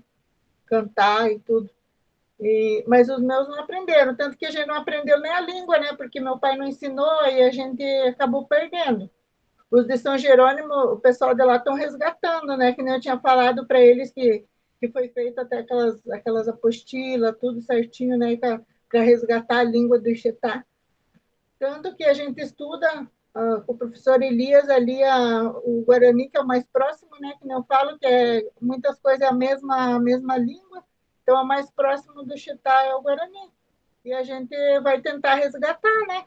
Porque Os de São Jerônimo, é a minha prima que dá aula lá, daí não tem como ela, a não ser que alguém dela aprenda também para daí poder ensinar a gente, mas é bem complicado isso. Eu fico muito triste de não poder ter aprendido, né, a minha língua, né, para falar, ensinar para meus filhos. Então e muitas vezes a gente é discriminado por causa disso, porque você não fala a tua língua. Aí você sabe algumas palavras só, mas para eles não é bastante, você tem que falar, né, saber falar mesmo. Então eu sei o nome dos meus filhos, que foi meu pai que deu o nome indígena, o nome deles eu sei, é bem pouca coisa que eu sei assim, falar. Então, é bem complicado. Sei o meu nome, que meu pai me deu também, né, na Enxetá, que é Morrai, que é o furão, né, um bichinho furão. Do meu filho Bruno é mandioágio, que ele falou que é árvore grande, que ele é grandão. Tem o do Fábio, que é carumbecã, também tartaruga. O do Nicolas, que é Inhaguacã, que é gato do mato. E assim vai indo, o nome deles é as únicas coisas que eu sei, que eu aprendi, que meu pai me ensinou, né, que ele deu o nome, eu aprendi. Mas falar assim a língua eu não sei mesmo. Aí isso me deixa muito triste, porque eu gostaria de ter aprendido, né, a falar. Então é isso. Aqui, o povo guarani ele tem aquelas danças deles, né? Aí, se vocês puderem, se vocês conseguirem aí pesquisar no YouTube a dança Chondaro. Chondaro, o nome da dança. Se escreve com X-O, começo. X-O, Chondaro. Começa com X-O, Chondaro. Essa dança assim, é muito antiga já. Se chama Dança do Guerreiro. Então, essas danças, assim, já vamos dizer que ela já vem, é milenar, igual como a gente comenta, né? Porque essa dança aí já vem já de muitos anos, que é a dança do guerreiro. Daí tem os outros cânticos, né? Tem os cânticos sagrados Guarani também. Se vocês procurarem no YouTube, vocês vão encontrar também, né? Aí vários, né, de vários lugares, né? Que, né, se você pesquisar aí, vai aparecer do Paraná, São Paulo, Rio de Janeiro. Então, isso daí, né, é como se fosse assim uma igreja católica. O mesmo cântico que eu canto aqui no Paraná, eles cantam São Paulo, Rio de Janeiro, onde tiver Guarani é o mesmo cântico, né? Todo mundo sabe o mesmo cântico. Então esse daí já vai passando, né? E a gente tem a casa de reza também, que se chama Opuí, né? Que é a casa de reza em Guarani. Só que aqui na aldeia aqui não tem a casa de reza, mas ali em Piraquara tem, aqui no litoral tem também, né? Mas eles têm esses cânticos que eles cantam mais quando eles estão fazendo assim curas, né? Ou no momento que eles fazem bastante o batismo, né? Onde eles dão o nome para as crianças indígenas que recém-nascido. Como a criança recebe o nome em português, eles também recebem o nome em Guarani, né? Então cada nome também tem um significado. Pode ser de bichos da floresta, né? Então cada nome também ele influencia muito da floresta, tá? E os cânticos, né, são passados também de geração para geração. E os instrumentos que eles usam bastante é o violão, né? O violão normal, porque agora eles não fabricam mais os seus próprios instrumentos, então. Antigamente eles mesmo fabricavam, né? Eles mesmo faziam. Agora já está mais fácil. Eles vão, por exemplo, vão numa loja, compram um violão e eles, além do violão, eles retiram uma corda. Eles tocam com uma corda a menos. Eles tocam com 5 cordas. E a afinação também é diferente, é um pouco diferente a afinação, né? E então o povo guarani, eles têm os seus próprios cânticos mesmo. Igual eu falei, o mesmo cântico que você ouvir aqui no Paraná, é o mesmo cântico que você vai ouvir em Rio de Janeiro, São Paulo, onde tem mais povo guarani, é o mesmo cântico, sempre, sempre.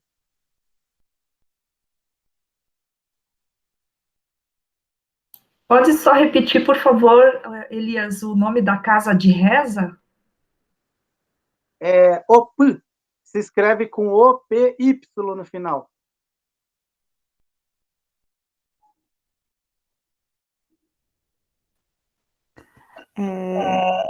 Aproveitando, Elias, você falou, né, da questão que nós temos 4 etnias, 4 povos Guarani, né, que eles moram e são organizados de acordo com as regiões do estado, né, quem está mais perto do litoral, quem está mais a norte, e você falou agora da casa de reza, da UPI, né, então, assim, qual que são as características de cada um desses grupos, além dessa localização geográfica, né, tem alguma outra característica que explica, né, cada um desses grupos guaranis? Olha, todas, na verdade, igual eu falei, elas são citadas, né, em 4, né, mas aí tem mais troncos, né, como, né, eu não citei, tem mais troncos, né, que, por exemplo, vem do Tupiniquim também. Tupiniquim também se fala tupi, né, mas aí esse daí já fica mais citado na região do Espírito Santo, né, mais para cima lá. Na verdade, todas essas etnias que eu falei são guaranis, né, mas sabe que a gente classifica como eles falam um pouquinho um dialeto um pouco diferente. Então, por isso que a gente que meio que dividiu, a gente é meio dividido, sim, por grupos, né? Todas elas também têm as casas de reza, né? É a mesma religião, né? E elas, na verdade, o que elas mudam bastante para mim, assim, para mim, Guarani, eles como Guarani Awá, é a forma, o dialeto e a forma da escrita também muda bastante. Mas a gente conversando, a gente se entende, mas tem algumas palavras que eu não entenderia e outras palavras que eles falar para mim, eu também não posso entender, talvez. Daí eu tenho que perguntar para ele o que significa isso. Daí, por exemplo, vamos supor assim, a mesma coisa que aqui em Curitiba, né, se fala vina, aqui daí, mas em outros lugares se conhece como salsicha, né? Aqui daí, por exemplo, eu quando cheguei aqui não sabia o que era vina, para mim era salsicha. Depois eu fui perguntar o que é vina. Não, é a mesma salsicha, mas a salsicha para mim, né, é aquela pequenininha e aqui a vina para eles. Então ela muda muito, assim, na forma de falar, na escrita, né? No dialeto, talvez eles falam assim um pouco mais rápido que eu, né? Eu já falo o Guarani-Mbuá mais lento e eles falam mais corrido, né? Então muda assim, dessa forma que eu falei. E o Guarani-Mbuá, Nhandeva, eles já são um pouco mais próximos. A gente já se entende mais, né? Porque a gente já fala assim mais devagar, né? Mais, como eu posso dizer assim para você? A gente consegue se entender melhor do que o Nhandê, porque ele já ele já pegou o Guarani do Paraguai. O do Paraguai, né? Ele é bem rápido o Guarani.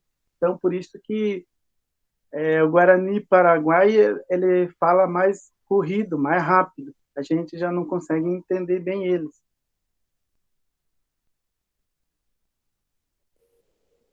Beleza, obrigada, Elias.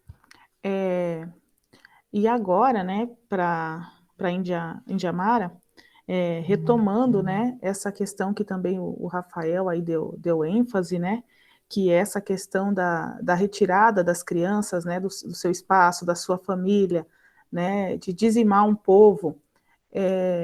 Eu lembro também de alguns relatos da sua mãe, Indiamara, em alguns eventos, né, e sei aí que a universidade, né, algumas pesquisas também estudaram os povos chetás aqui no Paraná, na região noroeste, e isso gerou, né, alguns encontros entre os povos indígenas, não só os Chetás, mas entre os povos indígenas e algumas lideranças do estado do Paraná, né? E lembro muito também dessa necessidade de um programa para a recuperação, né, da Índia e da língua, né, da língua dos povos Chetás e da cultura. Então, eu lembro que foi exigido isso muito, né, da Secretaria do Estado da Educação, e que também, né, ficou definido em alguns acordos e reuniões que a região noroeste deveria aí remanejar, né, 12 mil hectares para os povos Chetá, para essa recuperação dessa memória e cultura, né? Então, isso com certeza não vai pagar toda essa dor que você sente, né? Nem todo o massacre que ocorreu com os povos indígenas no nosso estado. Mas eu gostaria que vocês falassem dessa luta indígena na atualidade, se esses encontros tiveram, né, algum saldo positivo para a população indígena, ou se vocês continuam sem esse direito, sem alguns programas específicos de atenção, né? Nós também agora estamos vivenciando um contexto de pandemia, né, de perca de direitos, e como que isso se dá no contexto da comunidade Cacaneporã e nesse processo de luta de vocês, que é desde sempre por esse território, né? Uhum. Então, na questão do resgate da língua Chitá, até que eles fizeram. Só que, como eu falei, só a minha prima que está dando aula só lá em São Jerônimo. Eu trouxe, eu falei para vocês que ia trazer para mostrar aqui, ó, o vocabulário Chitá. Está dando para ver bem? Que tem todas as letrinhas, aqui tem as palavrinhas. Só que eu não sei pronunciar, né? Esse que é o problema. Eu não sei. Muitas das coisas eu não sei. Então, esse daqui foi feito para distribuir também nas escolas.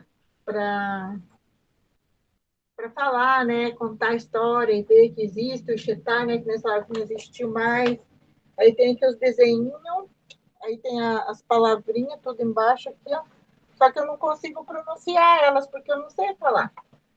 Daí esse outro aqui que conta a história, né, do Chetá. Também tem as historinhas aqui, que dá para contar. Também tudo isso para usar nas escolas, né? Foi feito assim, ó, essas cartilhazinhas aqui, ó. Esse material é bilíngue ou não? Ele só está em... Tem português e Chetá, tem um aqui. Esse daqui tem português, depois aqui no finalzinho ele está na língua Chetá. Quer ver? Deixa eu te mostrar aqui. Ó, só que daí eu não sei ler.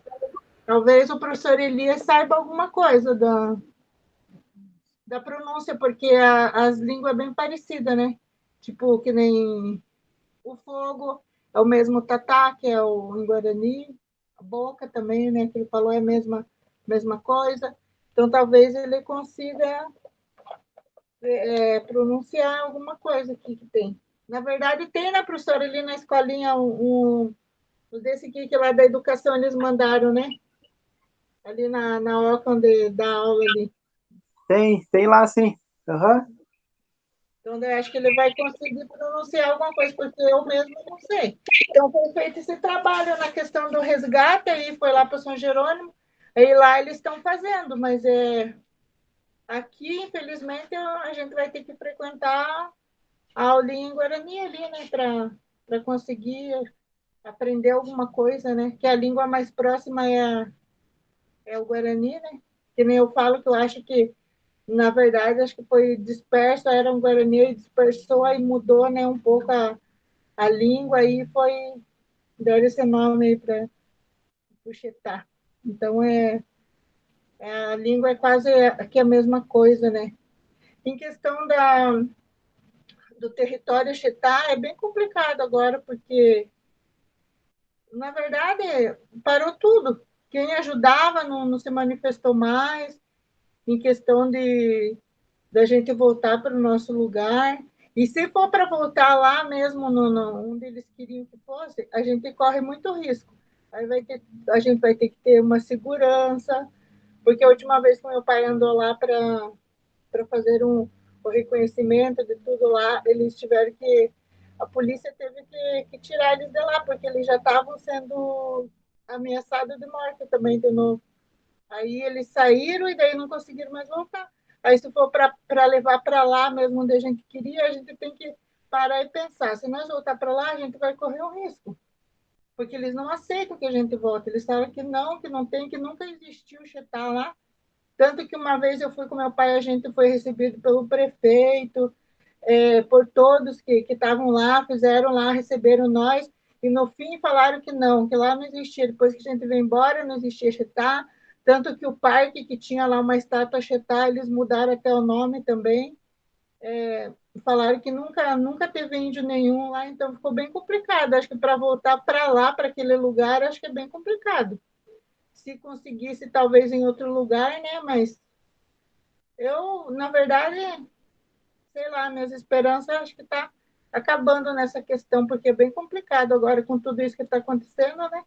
Então, eu acho que não sei como que vai ficar. Se alguém vai conseguir ajudar ou não. E ninguém mais procurou em questão da terra do Ixetá, ninguém mais veio para ajudar, né? Perguntar se você quer uma ajuda. Nunca mais, ninguém mais falou nada. Indiamara, também os Chetá estão bastante dispersos, né? Tem São Paulo, Paraná, Santa Catarina, se eu não me engano, né? Uhum. Então, estão todos espalhados, então é bem complicado você se reunir de volta, né? E muitos, não sei se muitos vão voltar, porque daí, que nem eu falo, se você voltar, você vai, tá, eles vão dar uma terra para você. Aí você vai chegar lá. Eles vão ter que dar com casa, né? Toda uma estrutura. Porque eles não vão pegar nós e jogar lá também, né? Sem nada. Daí como que a gente vai fazer? Tem tudo isso também para... É tudo um processo. Eu acho que é isso que as pessoas não ajudam, porque como que eles vão ter que entregar uma terra que tenha já a casa, né? Que tenha... todos os cuidados que a gente precisa ter, né? Daí eu acho que para eles, sei lá, acho que eles não... Vai ficar assim, eu acho, eu acredito. Sei lá, de repente, não sei, né? É bem difícil de agora pegar a gente e levar num lugar assim. Porque eu mesmo tenho minha casa aqui, né? Tudo certinho.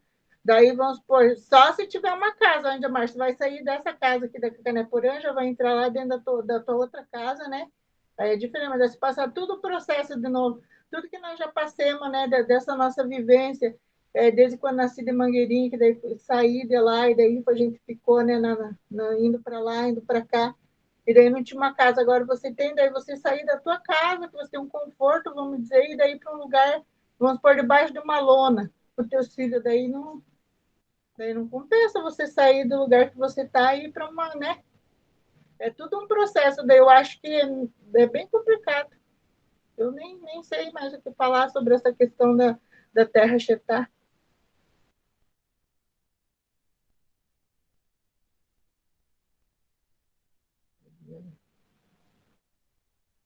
É que a época também, né, que aconteceu, né, Cleci?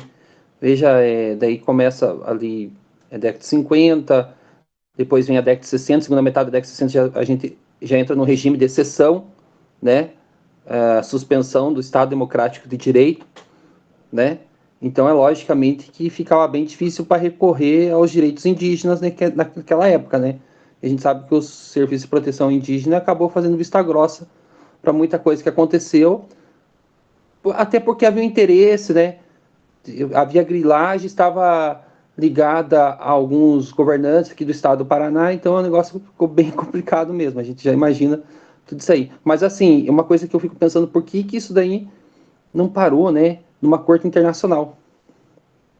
Era o mínimo, né, né, Elias, né, a professora Maria Lucimar, era o mínimo, Indiamar, parar numa corte internacional, porque é um claro atentado à Declaração Universal dos Direitos Humanos, é um claro atentado aos direitos humanos, sabe? Atacar a humanidade como um todo nessa história.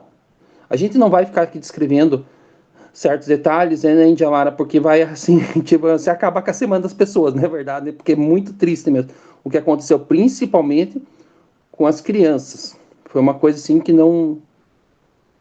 eu não consigo nem repetir muita coisa, assim, tem coisa que a gente até pega, enfim, né, mas nossa, terrível. Mas eu acredito que o povo Chetá ainda tem que se permanecer em luta.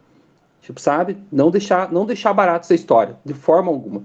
Né? Assim como os índios guaranis também sofreram horrores, também tem que permanecer em luta. Não pode deixar isso daí barato. Senão fica muito fácil. Né? Aí eles vão repetir essa história tudo de novo.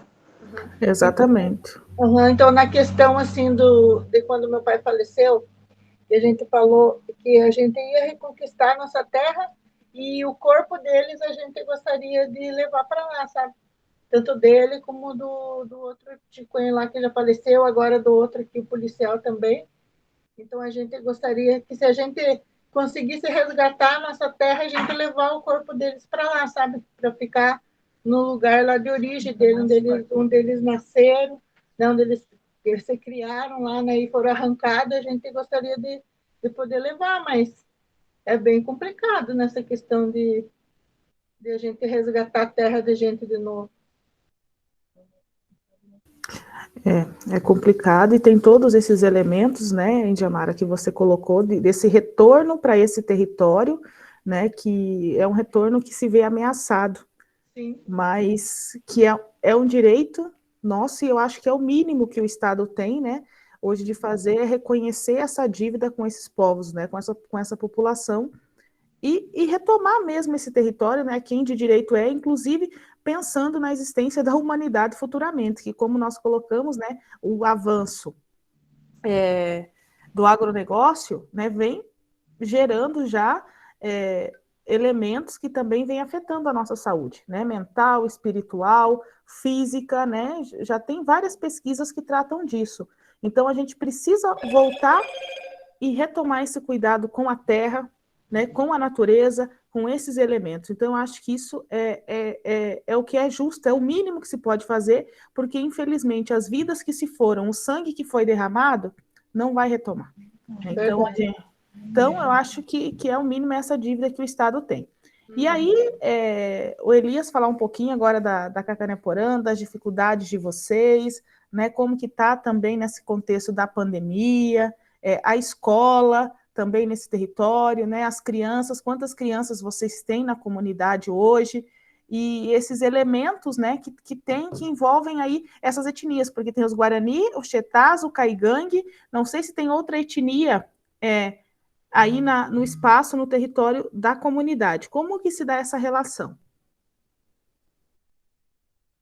Tá bom, eu vou falar alguma coisa aqui a respeito, né, das crianças aqui, né, da comunidade, mas daí eu vou passar a vez para a Indiamara, porque daí ela pode explicar até um pouquinho melhor, igual eu falei, né, que agora aqui na aldeia já não temos um cacique, né, mas nós temos um grupo que está unido aí, o Chetá, né, Caigangue, acho que até Guarani, acho que é Tuxal, eu não sei, porque eu não estou fazendo parte do grupo, né? Mas não é porque eu não estou fazendo parte do grupo que eu não estou apoiando. Eu apoio, sim.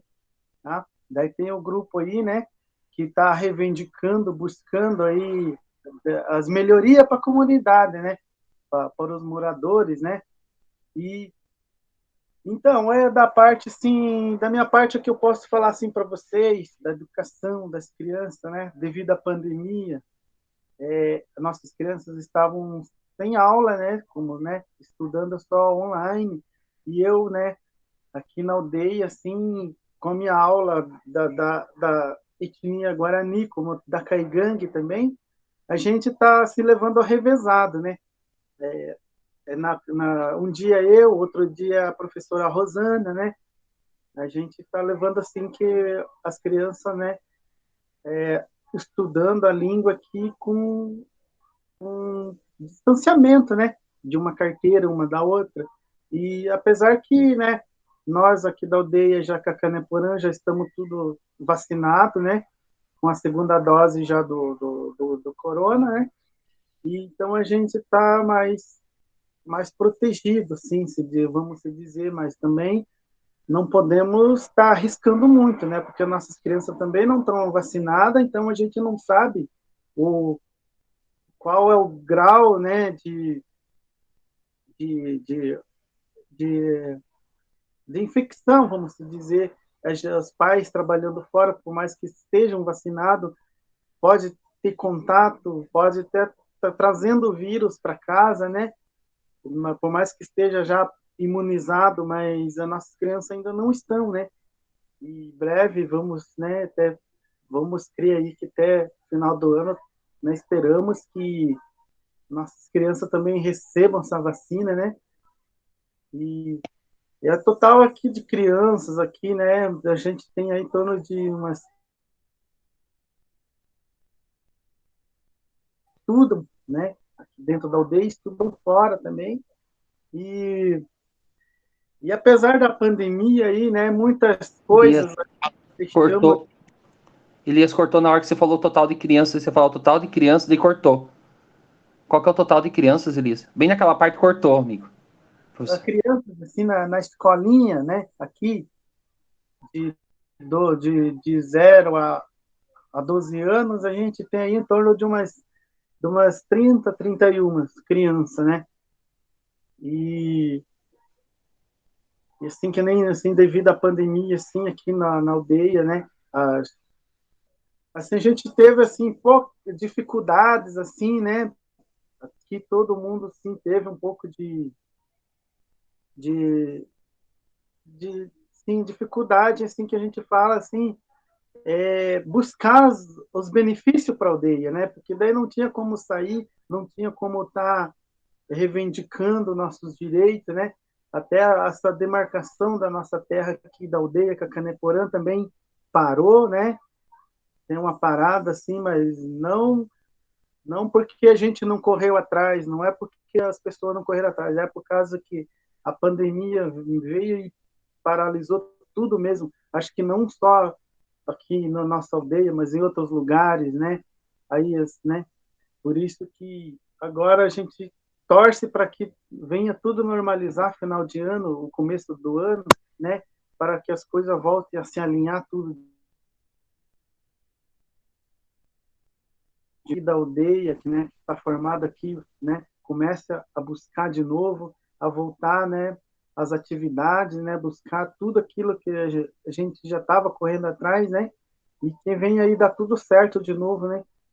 Já o começo do ano que vem. E agora vai ser meio difícil, já o ano que vem já é ano de eleição, né? Aí já vai complicar tudo de novo. Então é isso aí, eu vou deixar um pouquinho para a Indiamara contar um pouquinho aí, né? Mais um pouco aí da nossa comunidade aí. Então, a gente montou um grupo de liderança, como o Elias falou, não tem mais cacique na aldeia. A gente montou esse grupo para representar lá fora, para buscar, né, as benfeitorias para dentro da aldeia. Esse grupo representa a aldeia como um todo em geral, sabe? Tipo, como se fosse um cacique. Então, esse grupo que a gente montou para representar e buscar as benfeitorias lá fora para a nossa aldeia. E eu faço parte desse grupo também. A gente é em 6. Sou eu, Indiamara, o Leandro, o Patrick, que é meu sobrinho, o Levir e a Camila. E o Valdecir. A gente montou esse grupo e a gente tá nessa luta também, até nessa questão da demarcação de terra aqui da Cacaneporã. Porque a gente está aqui como um comodato, sabe? Então, nessa questão de terra indígena, é bem complicado agora para a gente, sabe? Porque para demarcar agora uma terra está bem complicado. Então, a gente também sofre com essa questão de demarcar aqui, que a gente gostaria, né, que fosse demarcado aqui, a nossa aldeia aqui. Só que, infelizmente, em todos os lugares que a gente vai, a gente sempre leva um não.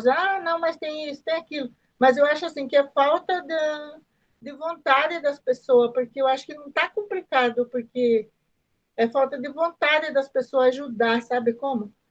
Elas não querem, parece que você sente que elas não querem ajudar para. Né? Porque imagina que é tão pequenininha essa aldeia aqui, né? Que se as pessoas quisessem, eles demarcavam esse pedacinho aqui, ó. Não é muito. Se comparado do que foi tirado de nós, né? A terra que a gente tinha, tudo, essa daqui, nossa, era simples se eles quisessem, só que eles não sei, eles acham tão complicado você demarcar uma terra indígena, e a gente também, nessa questão aqui da Cacané, a gente tá indo atrás, né? Eu espero que dê certo, eu creio que vai dar certo, ainda para demarcar aqui esse pedaço aqui para gente. Aí vai ficar mais fácil, né? Porque você pode construir um colégio, porque nossos alunos daí poderiam estudar aqui da primeira, acho que até o quarto até o quinto, não sei, que fica dentro da aldeia, não sei bem direito, aí depois sai para fora, né? Aí, na verdade, eles ficariam mais aqui na aldeia, né? Essa semana já começou a aula dos meus, né? Eles têm que estar indo, né? Uma semana na escola, uma semana em casa. Então, já tem que ter todos os cuidados, que o Elias falou, né? A gente está aconselhando em questão de cuidado, ter álcool em gel, a máscara, né? Tudo certinho. Mas mesmo assim é bem complicado você. Que nem os pequenininhos, quando eles vão, que tem que começar, né? Aqueles que são aqui da aldeia, eles sofrem. Eles sofrem, imagina, eles têm que sair da aldeia para estudar lá fora. Então, se for demarcado, aí a gente vai ter o direito de construir um colégio, né? Aqui dentro para eles estudar. Aí, quando eles for sair da aldeia, eles já estão maiorzinhos, né? Eles já sabem mais assim. Porque tem, às vezes, você vai lá na frente, tem uns picurruchinhos que estão lá para esperar o ônibus para ir para a escola, né? E às vezes de manhã ainda. Os mais pequenos que foi, eles estudavam numa escola que aí foi final, aí, tipo, teve que mudar tudo, uns foram para o João Amazonas, outros foram para o Guilherme, aí foi aquela... E principalmente os pequenos têm que levantar de manhã para estudar, e é bem complicado, aí você vê lá eles indo, coitadinho.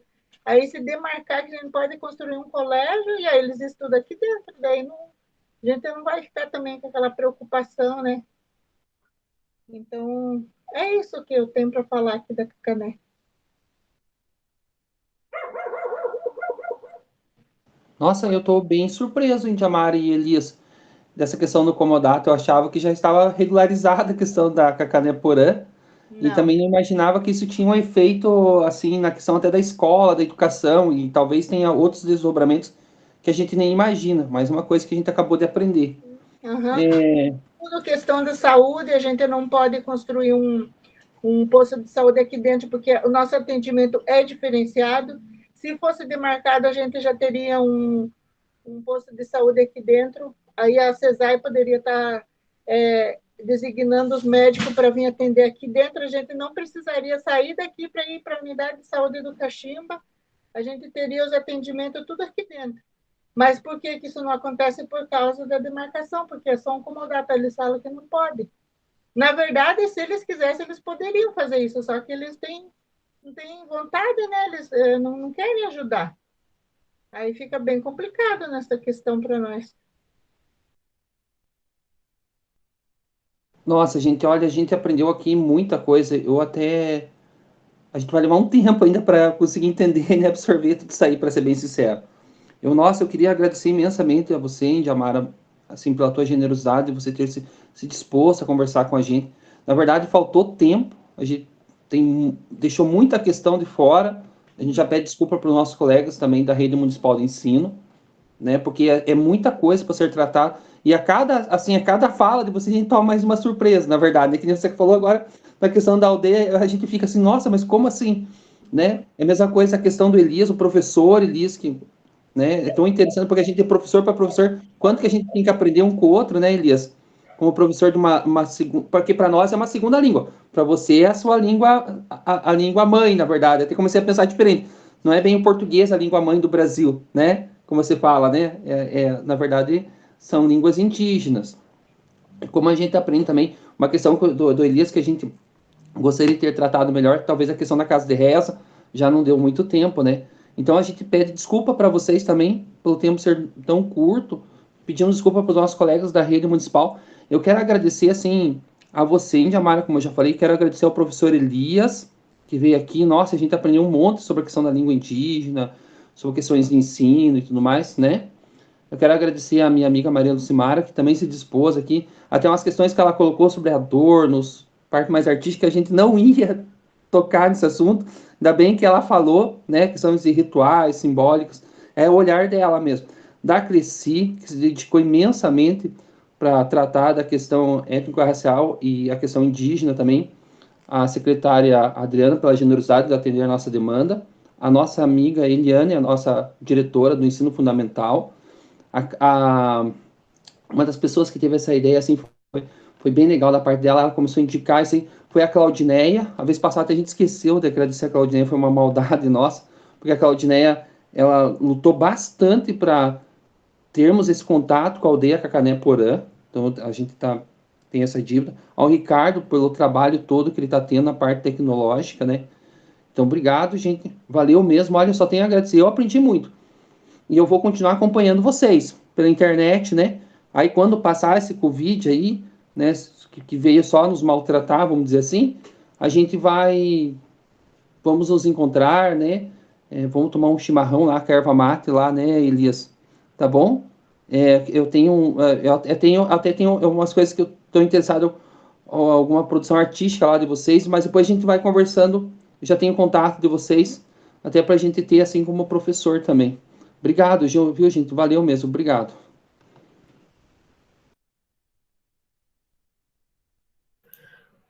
Faço minha todas as palavras do professor Rafael, ele já agradeceu imensamente, e assim, só reiterando, foi uma honra, né? Gratidão é a palavra.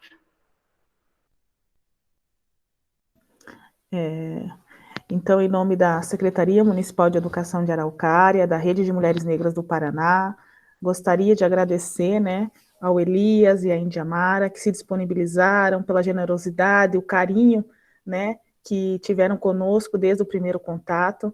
Então, foi muito bom, né, foi importante, necessário essa conversa de hoje.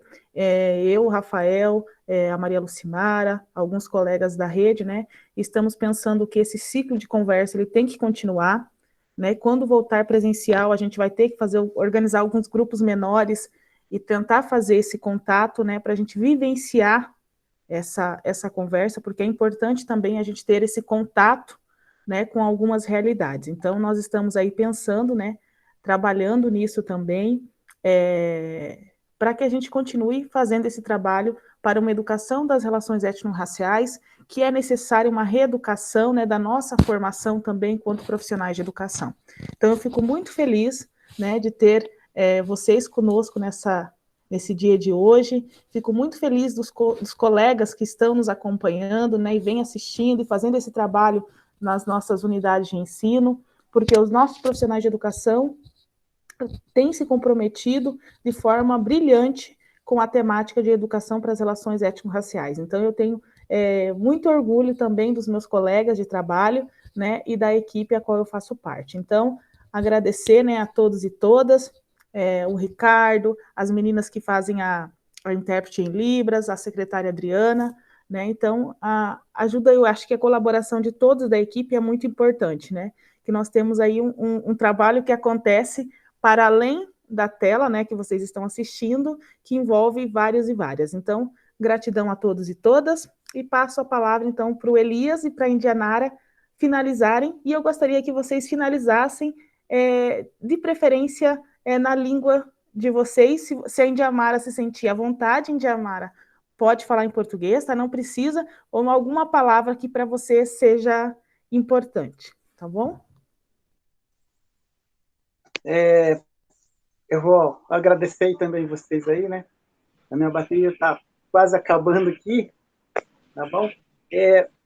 Primeiro eu agradecer vocês, né? Vocês aí ter lembrado aí que tem aí um povo aqui bem próximo de vocês, né? Porque muitos ainda nem sabem que tem uma aldeia que está aqui localizada aqui perto da capital, né? De todo o Paraná, né? E assim, por vocês também ter dado essa oportunidade para nós estar assim, falando um pouquinho, isso daí é só um aperitivo, né? Do nosso conhecimento, porque assim a gente aprende também com vocês, né? Não só vocês aprendendo com nós, né? Mas a gente pode estar trocando mais experiência, mais sabedoria. Eu também quero aprender com vocês, né? E E agradecer a cada um de vocês aí, né? E se qualquer coisa tiverem, né, alguma dúvida, conversar comigo, com a Indiamara, estamos aí, né? E é isso aí, gente. Só tenho que te agradecer. Carúdio, Aivete, Peicoporã, né? Peputá, Nhanderureve. Isso aí. Querem saber o que eu falei? Beleza. Então, tenham uma boa tarde, né? Fiquem com Deus e que Deus abençoe vocês.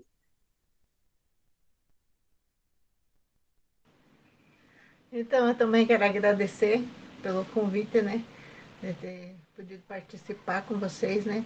Estou à disposição, alguma dúvida, alguma coisa que vocês quiserem conversar, é só me chamar. Eu estou aqui para responder, de repente, algumas outras mais perguntas, né? Que vocês queiram saber. E estou aqui para ajudar, né? E agradecer de todo o meu coração pelo carinho e atenção de vocês também com a gente, né? Comigo e com Elias e com todos os povos indígenas que vocês já tiveram contato, eu agradecer. Muito obrigada.